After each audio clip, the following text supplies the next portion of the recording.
देखिए, यहाँ का संकल्प ऐसा है कि 189 ये वार्ड, यहाँ पे जो बीएमसी का इलेक्शन होता है, मैंने पहले भी कहा है कि गटर मीटर वाटर के ऊपर होता है। सेकंडली, यहाँ पे काफ़ी सारी समस्या है। जो इस वार्ड के अंदर अगर कोई व्यक्ति डायलिसिस पे है, अगर उनको घर से बाहर निकलना है तो टैक्सी की दिक्कत होती है, उनको सायन हॉस्पिटल तक जाने के लिए काफ़ी परेशानी होती है। तो हमने उसका प्रयोजन किया है कि प्रस्ताव रखा है कि यहाँ पे डायलिसिस सेंटर बननी चाहिए। अपने कैंडिडेट के बारे में बताओ कि किस तरह से वो लड़ेंगे, क्योंकि यहाँ पर बड़ी बड़ी मछलियाँ हैं जो पिछले टाइम जिन्होंने इलेक्शन जीता था उनके पास बहुत माल मत्ता है, वो नोट खर्चा करेंगे। आप कैसे काम करोगे? ये जनशक्ति जो है, ये जनशक्ति की लड़ाई है और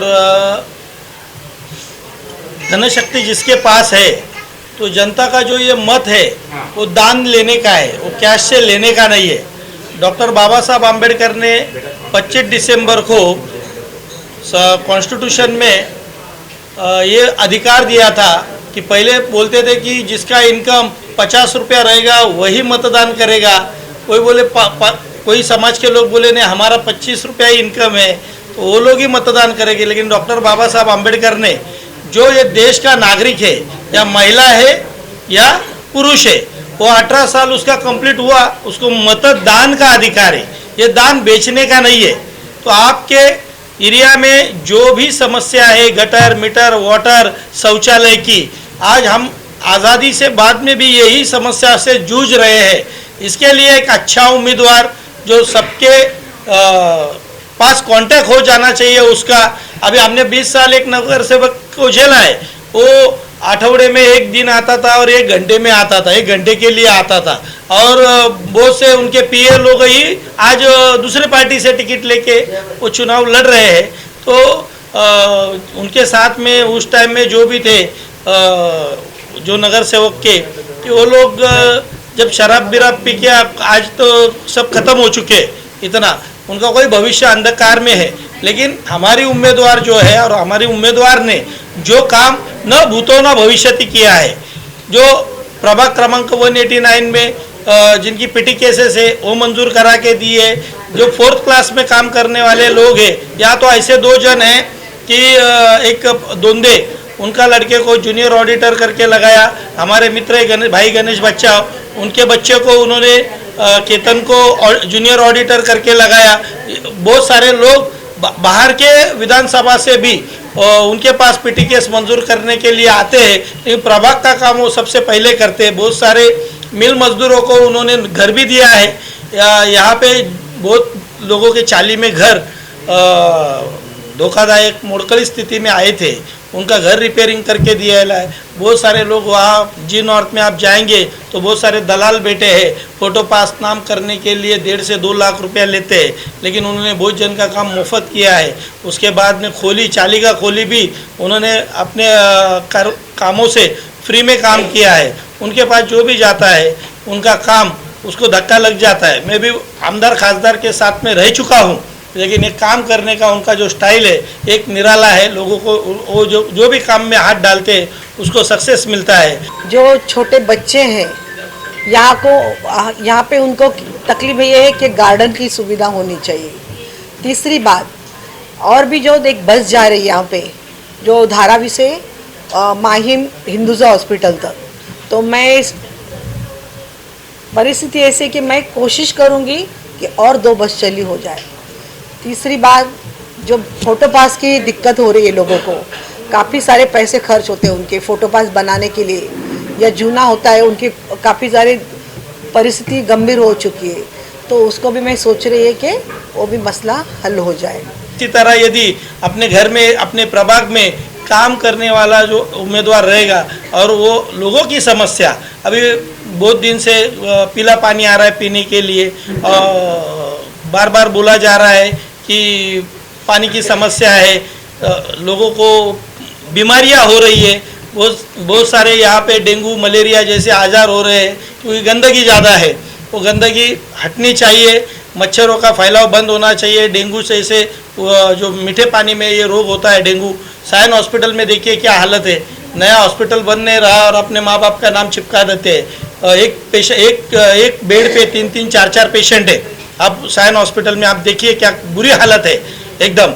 वैसे ही छोटा सायन में देखिए सिर्फ टीबी के पेशेंट और मैटरनिटी लीव के लिए पेशेंट है, और वहाँ पे ठीक से ना एक्सरे MRI की मशीन ठीक से बैठी हो 24 आवर्स वो हॉस्पिटल। यदि हमारी उम्मीदवार आती है तो हम चाहेंगे कि धारावी में जो आशिया खंड की सबसे बड़ी झोपड़पट्टी है उसमें पूरा टाइम वो हॉस्पिटल चलना चाहिए।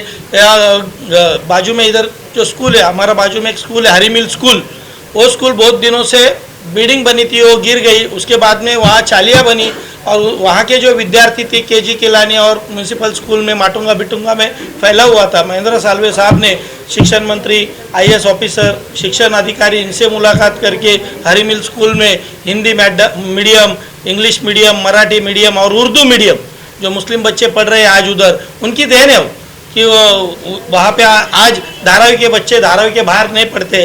बहुत सारे ऐसे लोग हैं कि KG से PG तक नगर सेवक अंदर एडमिशन नहीं करता है। इन साल्वे साहब ने प्रभाग में से जो भी लोग उनके पास गए हैं उनका KG का भी एडमिशन किया है, PG का भी, पहली का भी एडमिशन किया है। उसके बाद में 11वीं पास हो गया बच्चा तो उनका सत्कार भी किया है, 10वीं पास करने के बाद सत्कार भी किया है, उनका 11वीं का एडमिशन भी किया है।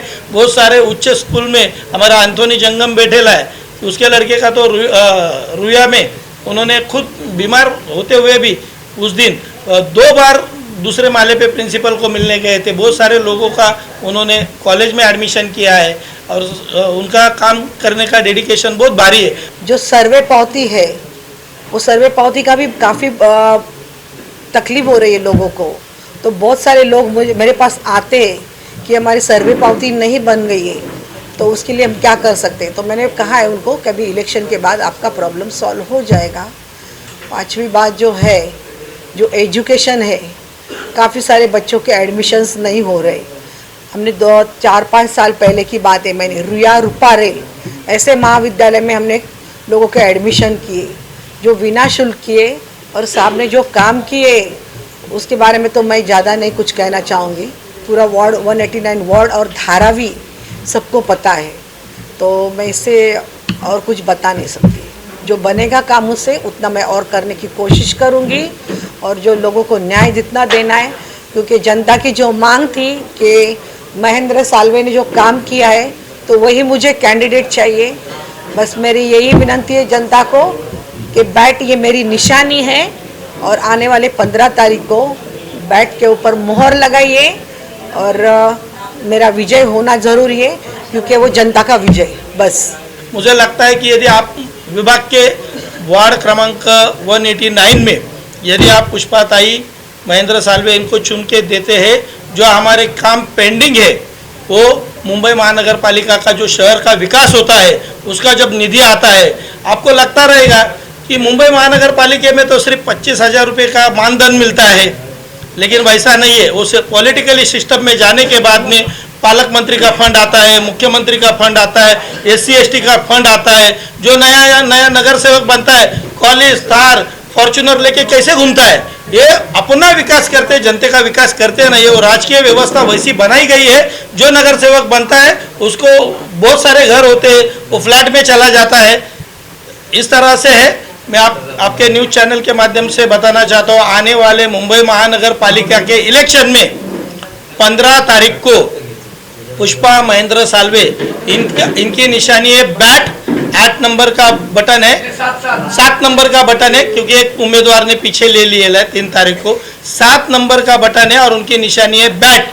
तो बैट के बटन का जो नीला बाबा साहब का नीला बटन है, कलर है, उस पर आवाज आएगी पिप, और बाकी के उम्मीदवारों को कर दो किक। ऐसा ही बोलता हूँ। जय भीम। लोगों को अपात्र किया जा रहा है, उस पर आप क्या राय है? देखो, लोगों को जो अपात्र किया जा रहा है उस पर हमने बहुत सारे प्रश्न आ रहे मुझे कि अपात्र हो रहे, तो उनको पात्र करने की ज़्यादा से ज़्यादा, सर ने तो किया ही ये काम, 50% काम हो चुका है।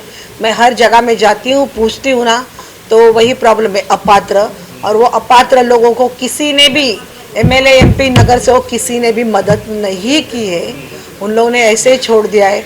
उनका रोना ऐसा है कि हम लोग अपात्र है, अगर पात्र नहीं भी हो गए तो मैं कहीं भी ढकल दिया जाएगा, कहीं भी कचरे में जाएंगे हम लोग। तो हमारी जो पूर्वजों से हम लोग आ रहे तो हमको यही रहना है। और दूसरी बात सबसे ज़रूरी हमारी महिलाओं का प्रश्न है, जो 3:30 बजे पानी आ रहा है आजकल, राइट? 3:30 बजे कोई नहीं महिला उठती, मैं उठती है लेकिन मैं एवरीडे उठती 3:30 बजे। तो उनको 3:30 बजे से 5 बजे अगर किसी को रात को अगर किसी के घर का एक पुरुष 1 बजे आता है ड्यूटी से, तो 3 बजे महिला नहीं उठेगी, गलती से भी नहीं उठेगी, क्योंकि उसकी नींद भी पूरी होनी चाहिए। अगर किसी के घर का एक आम आदमी किसी ड्यूटी पे जाता है तो उनको 5 बजे जाना है। तो मैं ये सोचती हूँ कि पानी का जो मसला है तो ये 3:30 बजे से 5 बजे हो जाए, और उसका जो टाइमिंग है ये कम से कम 8:30 बजे तक होना चाहिए, क्योंकि ये महिला का प्रॉब्लम ज़्यादा है। क्योंकि मेरी मम्मी के घर में भी यही तकलीफ है, वो भी इस उम्र में 3:30 बजे ही उठती है। तो जब मेरी मम्मी को तकलीफ होती है तो इनको कितनी होती रहेगी, ज़्यादा से ज़्यादा तकलीफ होती है ना। तो आज तक इलेक्शन में किसी ने देखा नहीं है कि हमारी ये माताएं बहनें उनको क्या दर्द होता है।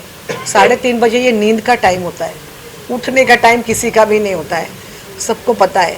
तो इसके ऊपर मेरा ज़्यादा ध्यान है। सेकंडली, जो हमारे नौजवान है, युवा व्यक्ति है, जो 22 साल की उम्र है उनकी, अभी अंदाज से मैं कह रहा, अगर 22 साल की उम्र में अभी जो कारपोरेशन का इलेक्शन है, तो आप आइए, काम कीजिए, कुछ कवर मिल रहा है लेके जाइए। मुझे वो नहीं चाहिए, क्योंकि अगले 5 साल में उसकी उम्र 27 रहेगी, 27 साल का। तो उनको 27 साल में क्या हो जाएगा, उनका वही रिपीट हो जाएगा। तो वो मुझे कहीं भी नज़र नहीं आना चाहिए। उनको नौकरी करनी है, डिग्री है, डिप्लोमा है। बहुत सारे बच्चे मेरे पास आते, ताई डिग्री लिए, डिप्लोमा है, एजुकेशन है, लेकिन नौकरी नहीं। तो उस पर मुझे ज़्यादा ध्यान देना है। ताई, धारावी के ऊपर एक नया संकट आ रहा है स्मार्ट मीटर का, उसको लेकर आप क्या करेंगे? मेरा बहुत विरोध है, क्योंकि वो स्मार्ट मीटर जो है संजय रमेश भालेराव उनके कैबिन में लगा है। उनका जो प्रॉब्लम ऐसा है कि उनके मीटर जो है लाइट का रीडिंग वो ज़्यादा है, और किसी को उसकी मंजूरी नहीं है। तो मेरा उसको बहुत विरोध है। जो हमारा BST का मीटर है वही हमारे लिए सही है।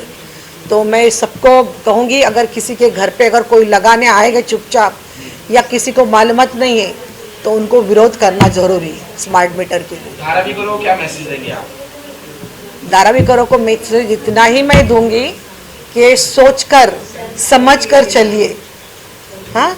और अदानी को विरोध करना बहुत ज़रूरी है, क्योंकि उनका जो घर का प्रॉब्लम्स है वो काफ़ी सारा बढ़ रहा है। अभी मैं कहीं गई थी, मैं नाम नहीं बताऊंगी, तो उन्होंने कहा है कि हम ब्रिटिश कालीन टाइम से यहाँ पे रहे, 3 महीने का 18,000 ये हमको क्या मिल रहा है, भाड़ा मिल रहा है, रेंट घर का। तो 3 महीने के बाद हमको बताया कि तुम कहाँ जाओगे पता नहीं। तो आंदोलन होना है, ये होना है, बहुत प्रॉब्लम्स हैं उनके। तो उस पर मुझे ज़्यादा ध्यान देना है कि जो पीढ़ी से यहाँ पे रह रहे 50 साल 60 साल की पीढ़ी से, तो उनको यहीं पे घर मिलना है। तो उसके लिए मैंने कहा है, अगर आंदोलन करना है आप जाइए, मैं आपके साथ चलूँ।